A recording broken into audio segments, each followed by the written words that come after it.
Hey everybody, Nate here, back with another episode of Backstage with Nate. Today's video is all about the difference between acting actions and acting emotions. We're going to talk about the differences between the two and discuss which option is a better path for creating true and honest performances when you're on stage. Stay tuned.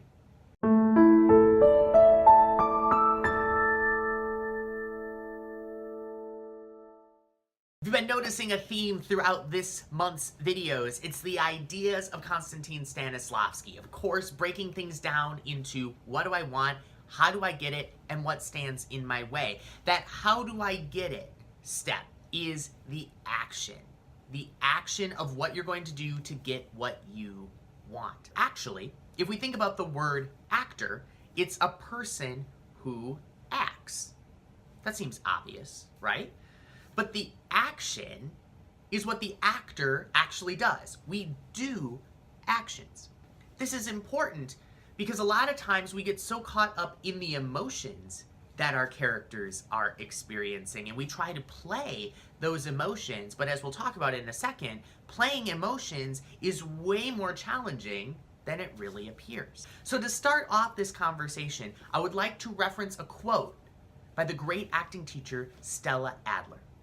Stella Adler, as we know, we've talked about her frequently in the last few videos because she was a student of Konstantin Stanislavski. She really was one of the first American acting teachers to bring the acting process of Konstantin Stanislavski to the United States. And so many of the amazing actors that we know from TV and stage and film were students at one point of Stella Adler's. Stella Adler had a quote that went something like this. If an audience member comes up to you after your performance and says they liked the way you acted, you did it wrong. I love this idea. And I think really at its core, the reason why I love it is because if they liked the way you acted, they knew you were acting. It means it wasn't real. It means you were acting like you were doing the things on stage. A lot of times actors get so caught up in the actual acting step that they forget that if they are making real and honest choices on behalf of their character, the choices that they're making won't be analytical choices. They would be choices that they, as the performer, would make if they were in the situation that their character was in, given the information that they know about their character. That all makes sense to us, at least when we're talking about it like this, but the actual process of doing it gets complicated because a lot of times we get caught up in the feelings because we feel that we need to express the feelings. The way you feel about a particular situation, whether you're happy or whether you're sad or whether you're angry or you're mad, is actually the result of something else. You are reacting to something. Again, I'm saying things here that we all know to be true. Your emotions are a reaction to something that you've experienced. 90% of acting is reacting. So, following that logic, emotions are acting.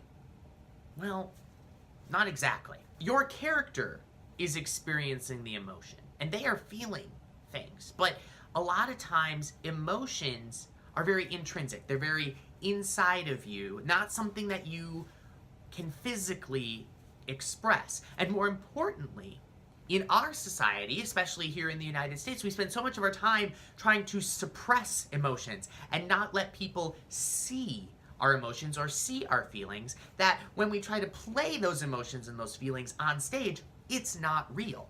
Because no one would openly show their emotions willingly.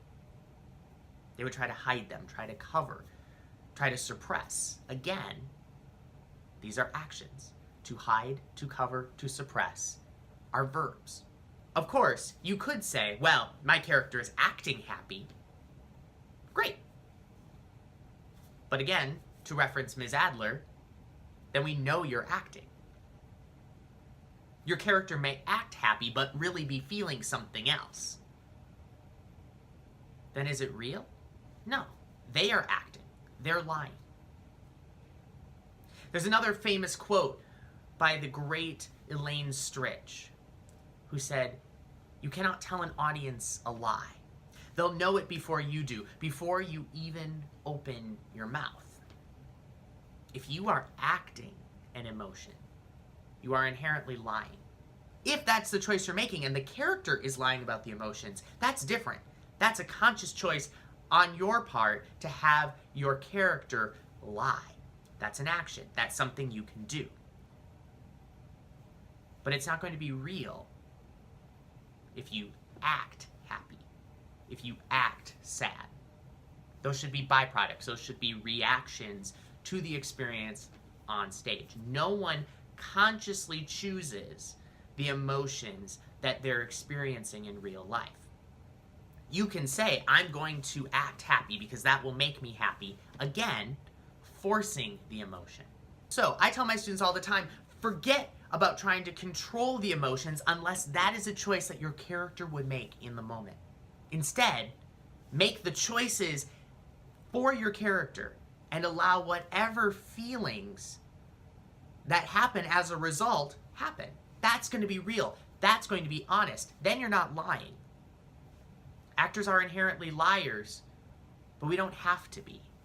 We can be open enough to show our feelings and show exactly what is really happening for us in the moment if we are willing to skip the acting step altogether. Do the actions, but let the feelings be real. Something I like to say is, as an actor, it's your job to do the actions. It's the audience's job to feel the emotions. If you are choosing the correct actions, you will experience feelings. You will experience the story in a real, honest way. If you experience the story in a real, honest way, the audience will know that you're being honest with them and that you're trusting them to go on that journey with you. And as a result, the audience will experience the emotions and experience the journey along with you. That's what's going to create that magic in the moment, that vulnerability, that honesty that we all strive so hard to achieve on stage. That's really the key to doing it. That's what's going to help you continue to book more and more work and continue to make you be the magnetic, magic personality that is needed in the performing arts industry. Do you have an experience where you were so in the moment of what your character was doing that your emotions totally took over? I'd love to hear what it is. Post it in the comment section below. That's it for this episode. I hope you found the information useful. If you liked the video, please give it the thumbs up. The more thumbs in the air, the more episodes will be coming your way. If you haven't yet subscribed to my YouTube channel, go click that big red button so you get notified whenever I post a new video. If you haven't yet followed my studio on social media, all the links for doing so are included in the description below. If you'd like to schedule a coaching session with me, or maybe you're a fellow teacher interested in a masterclass, you can find out more information about scheduling those on my website. The link is included in the description below. Thanks so much for checking out this video, and I hope the information gets you even closer to finding your stage door. See you soon.